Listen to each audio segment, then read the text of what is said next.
Zinc തേച്ചിടുന്നതായിട്ട് കാണിച്ചു തരാം. അപ്പോൾ സിങ്കിൻ്റെ സൈഡിനകത്തുള്ള പായൽ അതേപോലെ തന്നെ കറയൊക്കെ പിടിച്ചിട്ടുണ്ടെങ്കിൽ തന്നെയും ഈ നാരങ്ങാ തൊലിയിൽ സ്വല്പം ഉപ്പ് പൊടി ഇട്ടിട്ട് ഇതേപോലെ 4 വശവും തേച്ച് കൊടുത്തിട്ട് നമ്മൾ ആ തൊലി തന്നെ കളയണ്ട, നമ്മൾ ആ തൊലി സിങ്കിനകത്തോട്ട് ഇട്ട് കൊടുക്കുക. അപ്പം ആ ഹോളിൽ നിന്ന് വരുന്ന ഉറുമ്പ് പാറ്റ ശല്യമൊക്കെ നമുക്ക് ഒഴിവാക്കി കിട്ടും. ഇപ്പോൾ രാത്രിയൊക്കെ ഇതേപോലെ ഒന്നിട്ട് കൊടുത്താൽ മതി. നമുക്ക് രാവിലെ ആകുമ്പോഴത്തേനും പാറ്റയുടെ ശല്യം ഒന്നും തന്നെ കാണത്തില്ല.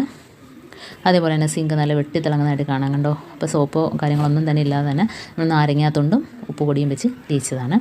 ഇനി നമുക്ക് അടുത്ത ടിപ്പിലോട്ട് കിടക്കാം. അപ്പോൾ അടുത്ത ടിപ്പെന്ന് പറഞ്ഞാൽ നമ്മൾ ഇതേപോലെ വാഷിംഗ് മെഷീൻ തുണിയൊക്കെ ഇട്ടതിന് ശേഷം നമ്മൾ ഓണാക്കിയതിന് ശേഷം ഇതേപോലെ 3-4 പ്ലാസ്റ്റിക് കവർ ഇട്ട് കൊടുക്കുക. അപ്പോൾ നമുക്ക് തുണികളൊന്നും കട്ട പിടിക്കാതെ തന്നെ നമുക്ക് കഴുകിയെടുക്കാൻ പറ്റും. നമ്മൾ വലിയ ബെഡ്ഷീറ്റൊക്കെ ഇടുമ്പോഴത്തേനും ഒന്നിനോടൊന്ന് കുരുങ്ങിയിട്ട് വലിച്ചെടുക്കുന്നതിനൊക്കെ പാടായിരിക്കും.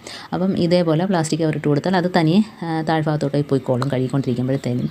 എന്നിട്ട് നമുക്ക് കഴുകി കഴിഞ്ഞതിന് ശേഷം തുണി എടുക്കുമ്പോഴത്തേനും ഒന്നിനോടൊന്നും കട്ടയില്ലാതെ നമുക്ക് ഓരോന്നായിട്ട് എടുത്ത് വിരിച്ചിടാൻ പറ്റും. വളരെ ഈസി ആയ ടിപ്പാണിത്. അപ്പോൾ എല്ലാവരും ഒന്ന് ചെയ്ത് നോക്കുക.